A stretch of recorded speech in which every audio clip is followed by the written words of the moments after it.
We are live. Uh-oh. My name is Colby Sharp,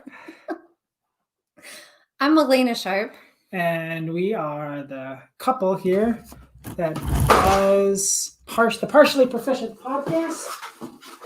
And we Look, are someone's watching. excited that you are here. If Some people are watching. If you're watching it live, thank you for joining us on Twitter and Facebook and YouTube. If you're listening on the podcast, Partially Proficient, we appreciate that very much. I am a fifth grade teacher at a school in Michigan. There you go. You got it? And what do you do there? I'm a high school chemistry teacher in Parma, Michigan, Western High School. And we haven't been here in a while. We haven't been recording. Would you say it's because the world is burning down? No. And we are burning down? No. Why would you say? I would say because I personally feel like we have nothing to say. But a couple people tweeted that they'd been listening to previous episodes, so you felt guilty. Nope. You just talked me into it. I just feel like what we are experiencing is the same thing everyone else is experiencing. And I don't have any solutions or suggestions. So I don't really know what my purpose is here, but I think you thought it was a good idea. So I go with you. And you are like the social media celebrity, so I trust your judgment on these things. I think that sometimes I don't get it. It helps. You don't get what? I just I don't understand the world of social media, or why people want to watch. I don't understand why people Hobbs wants to watch people play Minecraft on YouTube either. So, what do you understand, Alaina? Winter hats, snow. So we running. We got out all your winter hats and clothing. I love winter hats. That was fun. Much. All your sweatpants. Mm-hmm. So we're very thankful that you're here with us, watching or not listening. Much. And we are excited to talk about some things. So we have kind of a structure that we do on these shows. We talk about something from our week that we didn't love, something from our week that we loved. Then we have the main topic, which we call the power standard. And then we have a think, pair, share, where we share something from our lives that we think you might get something out of. So let's start negatively. Leave it. What is something from the past week? So go all the way back to last Monday. We had a 2-day school week and 5 days off. Our power standard is going to be the 5-day break. So don't give everything for that.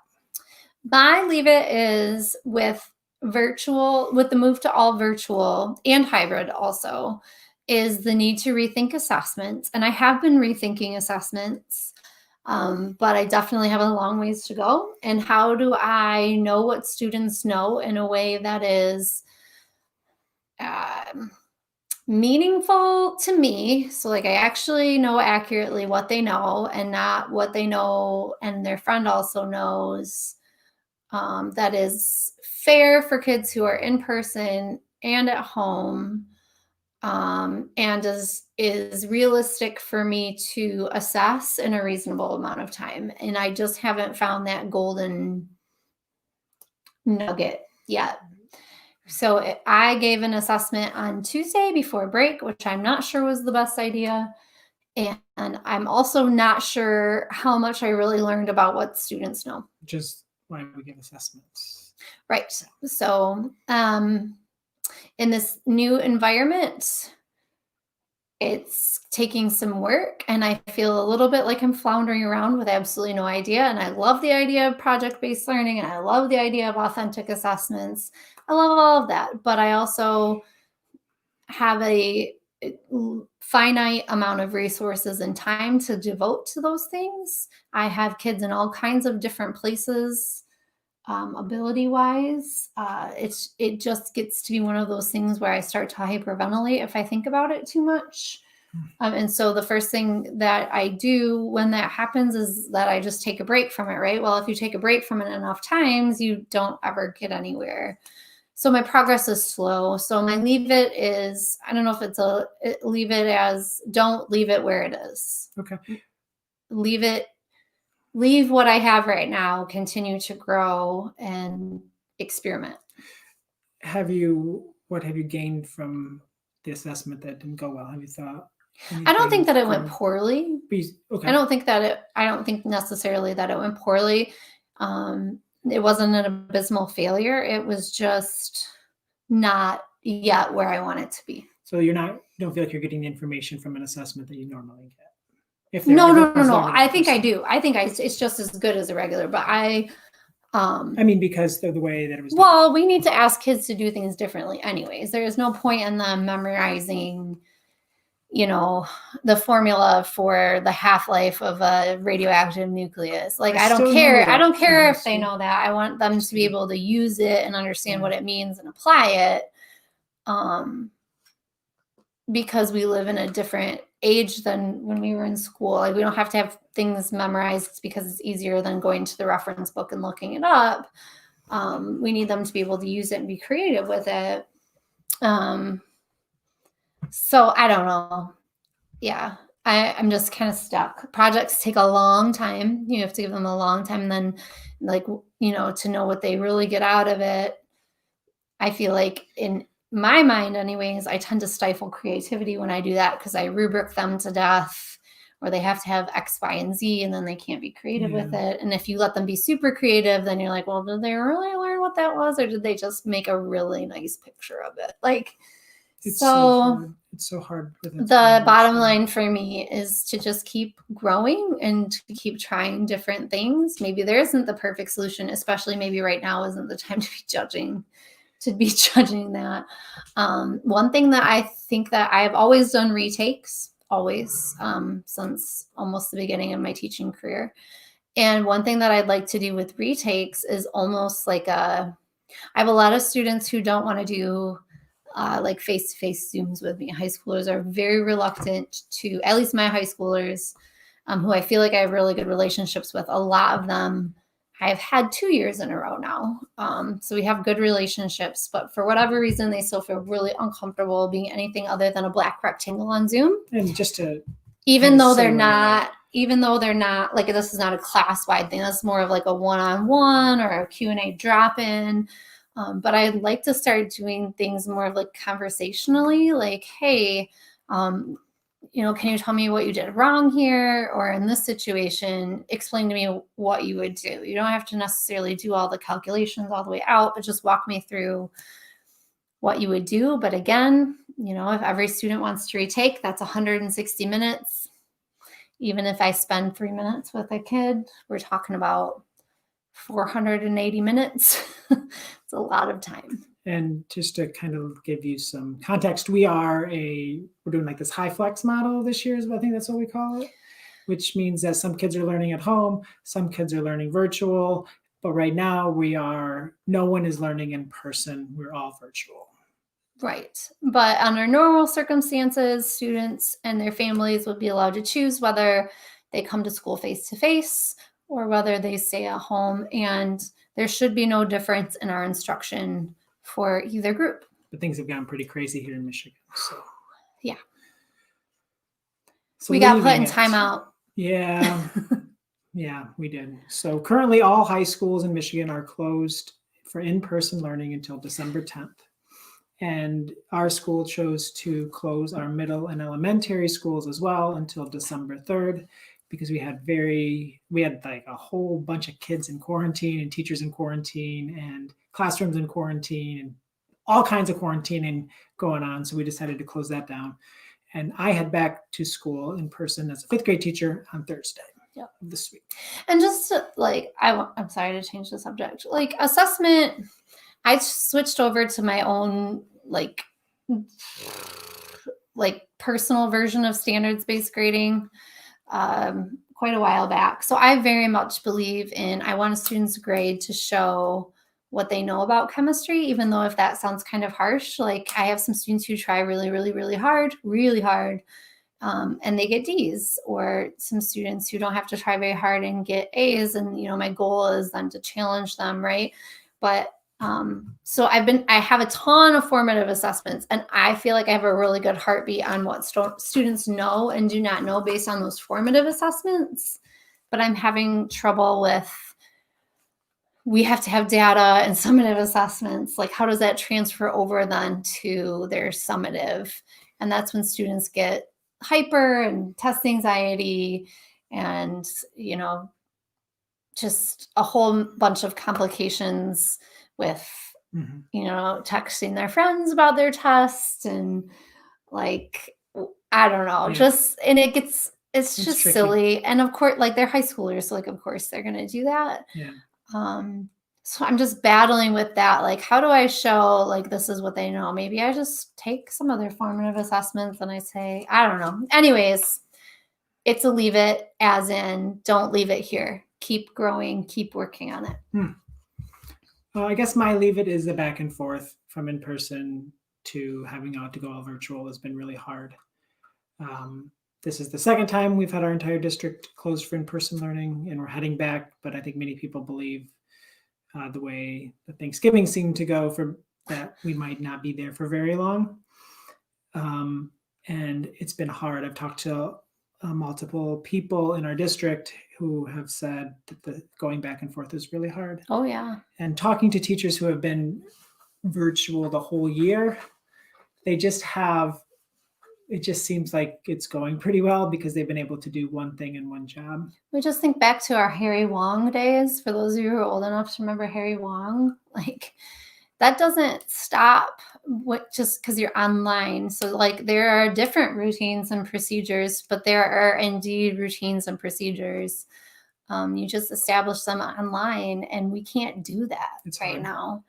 And even when we're normal, like we can't do that because we have two different groups of kids.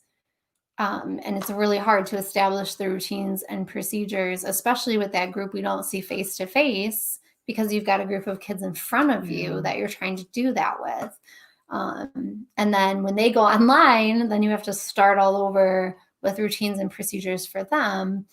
And it's just, I would agree. It's really, it makes it super tough. And it, theoretically, if we're doing this high flex model correctly, our students face to face shouldn't have to make much of an adjustment because we're supposed to be teaching them the same, no matter where their physical presence is. And that just is a lot easier said than done. And I think one of the hardest things about going back is, besides like the safety concerns, is the kids who are learning virtually and staying virtually, which has that percentages continues to increase in our district. They go from having access to us all day to having access to us when it's not crazy, like when you can sit down for a second, which is usually outside of the bounds of the school day. So I'm struggling knowing that these kids who I've been able to serve more are going to be getting less of me in, and the parents won't be able to have quite as prompt of responses. So it's hard. Everything, I think no matter what style you're learning is hard right now, but I do think the in-person and virtual at the same time is really tricky, especially when it's just changing always. So that's why I want to leave from the back start, my strongest sentiment has been that I will teach in person or I will teach online, but I feel like it's just a lose-lose when you ask me to do both. It's hard. And, if we could focus on one way of doing it, like you're going to get better at it. Like how much better could I be at online teaching if that's what I had been doing? I told my students this the last day before we knew that we were going to go remote because the governor told us. And so I said, listen, I gave them a survey and I said, if you had a perfect online chemistry class, what would it look like? And I asked them some questions and I said, because here's the truth. Like I've been teaching in-person chemistry for almost 2 decades. I've been teaching online chemistry 0 years. So, you just can't expect, like I want to do well and I want to do better. I just don't have the experience as a teacher that I did of what we're used to and what they're used to from us. I feel like we expect so much of ourselves and we have so much, I don't know, honor, pride, I guess is the word. Well, we put our heart and soul into it. And to be doing this model that is just really hard to meet the needs of our kids we're just really struggling with things that aren't in our control. Yeah, it's so hard. It breaks my heart to hear about students who are having such a hard time online, and it's I don't know what else to do. Like I'm trying so hard. I don't know what else to do. Like I'd do anything. But But it's hard. So we're struggling with that. So that's our leave it. How about a love it from the week? Try to go with the school week. The school week. Okay, how about you go first? I'll think first. Do you have one? Sure.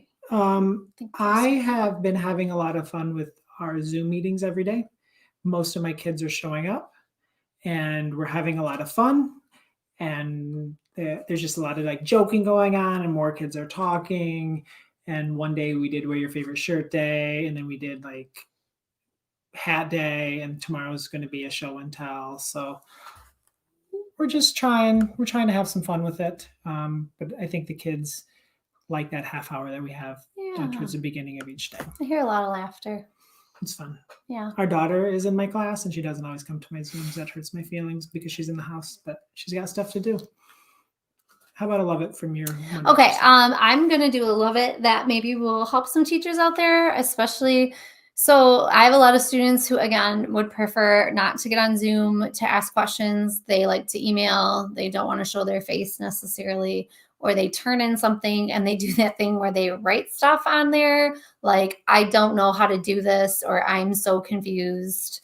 And it's like, okay, well, like, it would have been nice to know that before you turn this in, kind of thing. So download the Chrome extension called Loom. Oh, yeah. And Loom will show up both in your Gmail and it will show up in your Chrome extensions.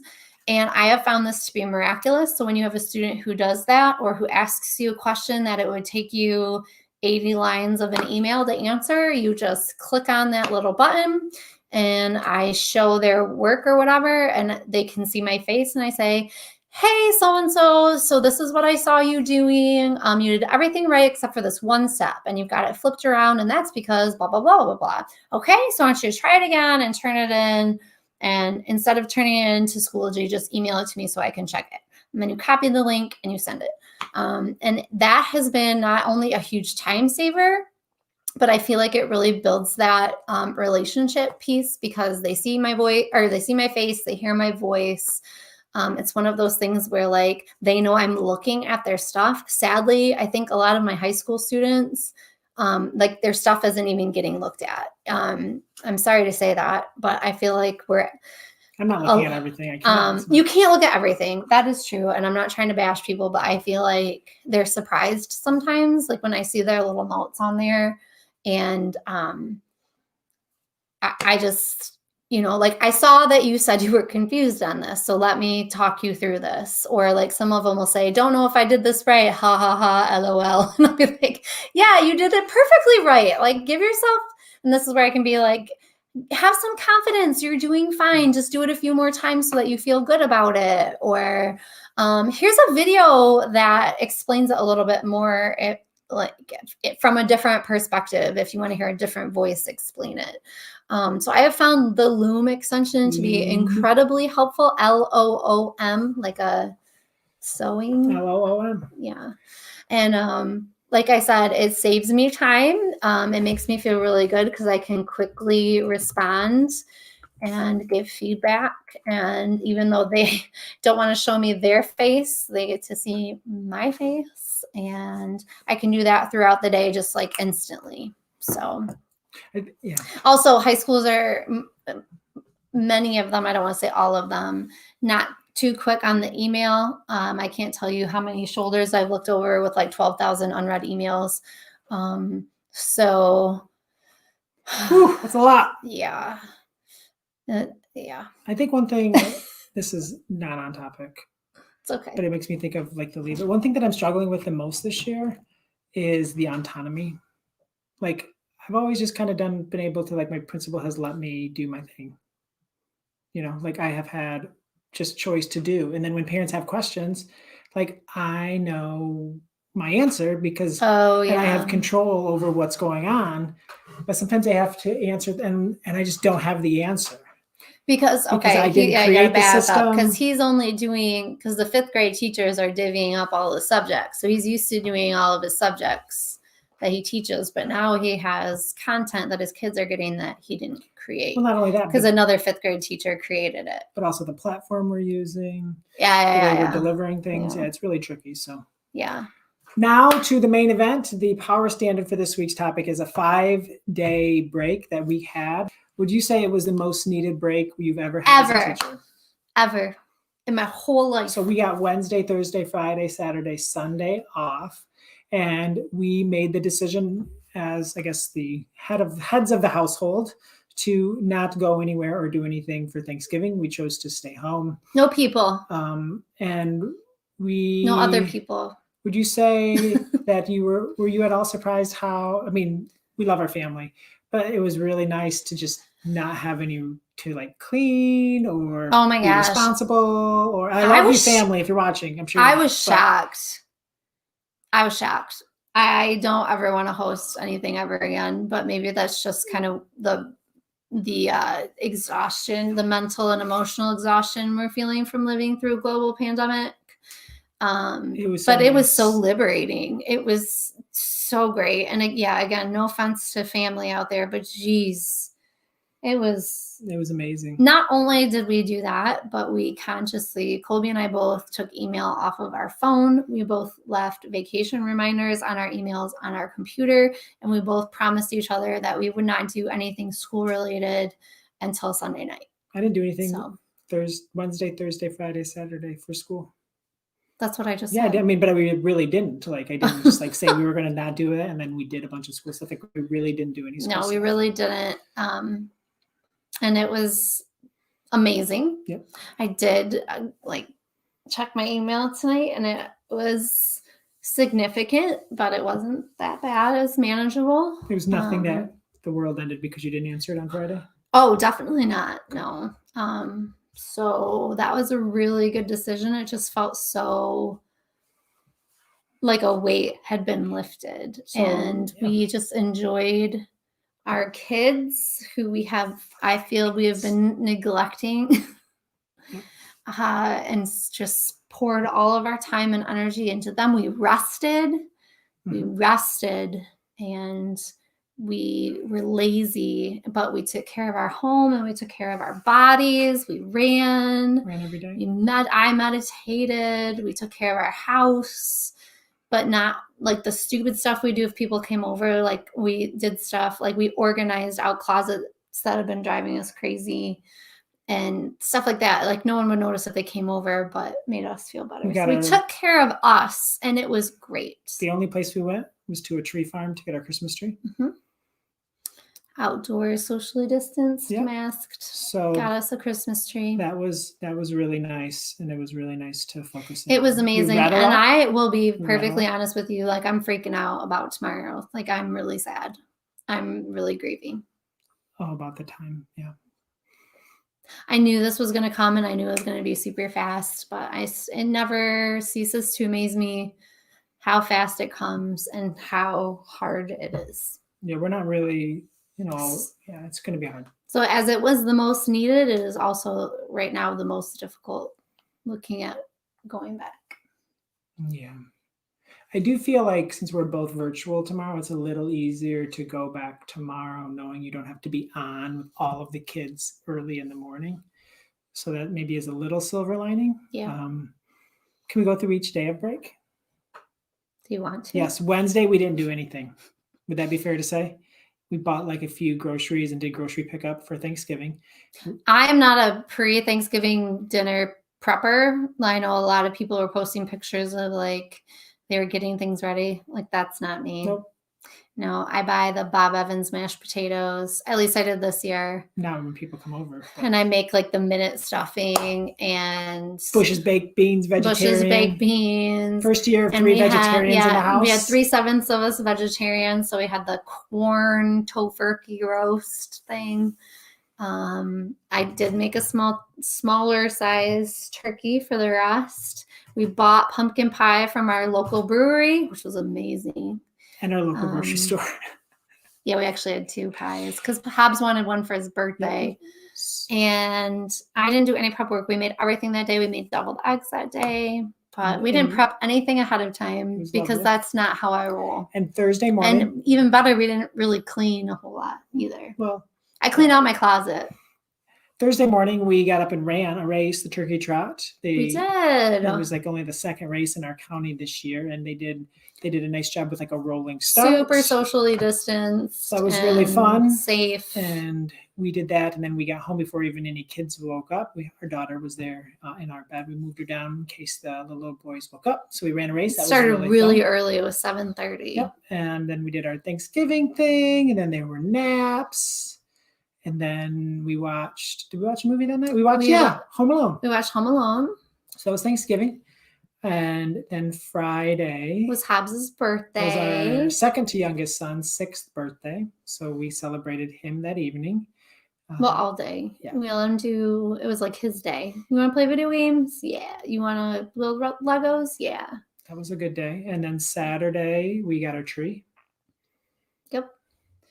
We have a weird tree tradition where we like make an assortment of random food. Like finger foods. We have like pizza rolls and Chex Mix and cheese and crackers and sausage, but we had like veggie sausage for some of us. I didn't try that. And we decorate the tree. And by decorate, Colby and I just kind of sat back and let everybody else do it. And then we just spread out the ornaments afterwards. We get the fake branch with like 20 ornaments on the one branch the 3-year-old puts on.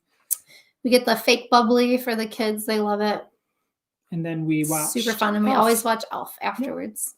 And then today was a pretty lazy day. We both ran in the morning and then kind of started doing some schoolwork here and there. But I'm really proud of us. We stopped and we played cards with our kids. Yep. We played apples to apples. That was a really good choice that we are going to work on continuing to make those choices, even if we do have stuff to do, because sometimes, let's be honest, you have work to do. I could work until like next weekend and probably not have everything We chose to stop and we played apples to apples. Who won? I don't remember. You. Oh, that's right. You just wanted to say that. I won. But overall, the weekend, I think sometimes that you build these weekends up to be, or these breaks up to be so wonderful. And then sometimes maybe you're like, oh man, we should have done this, this, and this. But I think that I lived up to expectations. Definitely. It was really awesome. And we talked to a pool guy. So you're making that official, huh? Well, we haven't like signed anything, but we're thinking of getting a pool. We have 5 children.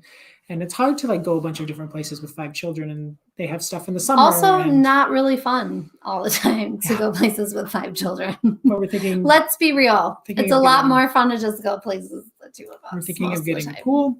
One of my 4th grade teacher, who's right across the hall from me, got a pool, and he's always telling me I have to get a pool. I won't regret it. I have to get a pool. I regret it. And a kid that we both went to high school with, us and my teaching partner friend there, he has like a pool company. So we're excited about the possibility of maybe getting a pool next summer. We've never done anything like that. No. So that is our we never had any money. State. Yeah. We yes. So we've been very blessed to. Yes, we've been saving like crazy. We have been. We've been doing really good. Now is the Think, Pair, Share, where we share something that we've been reading or listening to or watching or learning that we would like to share with you, something that we think might bring value. If you do have any questions at all, just leave us a comment at any time and we'll try to answer those too. Sorry, I didn't mention that earlier. What would you, Alaina Sharp, like to share? Well, I'm going to share the podcast Speaking of Racism, and it is a pair of women who tackle, obviously, the concept of racism and some different facets. The most recent episode that I listened to was called Race to Dinner, and it's an organization. Sorry, I had it up here. Every time. Well, do you want to go? Oh, you got this. So speaking of racism, had an episode where they interviewed 2 women, and they have an organization called Race to Dinner. So the organizers are Regina Jackson and Sarah Rao. And the organization is basically what they do is they invite white women to a dinner, and the white women who pay to go to the dinner pay to be educated and learn about our inherent racism and our complicitness in upholding white supremacy and structural racism. And it was a really tough episode to listen to as a white woman. But I would highly recommend it, especially if you are a white woman. Some things that really stuck out to me are that we as white women there are a lot of books and resources that we have to learn from, and we need to more intentionally choose to buy and learn from our Black women who are trying to teach us. And so often we reach for resources that we either want to be free, so we don't want to pay Black people to teach us, or we reach for something written by a white person, which is not necessarily bad, but it's not uplifting the voices of other Black women. So it was very convicting for me. The whole podcast, speaking of racism, has been nothing but wonderful, but this episode really, really, really stuck out to me. And I say that mostly because it was very convicting and I learned a lot. So I would encourage any white women out there to take a listen. And they're having some, according to this episode, which is not their most recent episode, they're having some virtual. So because we can't meet in person and have a race to dinner, which is actually a dinner where you sit down face to face, they're going to do some Zoom, like race to coffee or race to cocktails, which that sounds pretty good. But definitely check it out.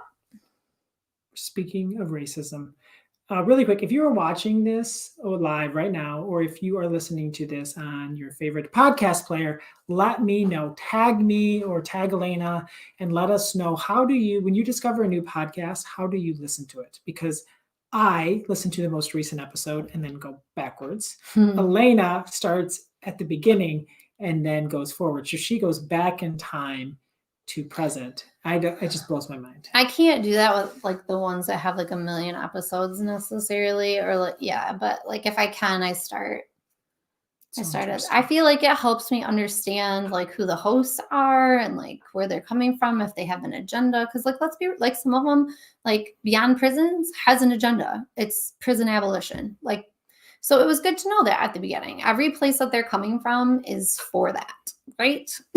So it was good to learn about that instead of just like starting like, whoa. It's always interesting. Especially for topics like that, you know, I'm just like a little baby giraffe in my knowledge of. So it really helps me kind of see the history and the evolution of the episodes. I am going to kind of stay in the same theme. And I'm going to share a book that's coming out December 1st. So you may be listening to this after December 1st and it's already out. And it is called The Black Friend on Being a Better White Person. It's by Frederick Joseph.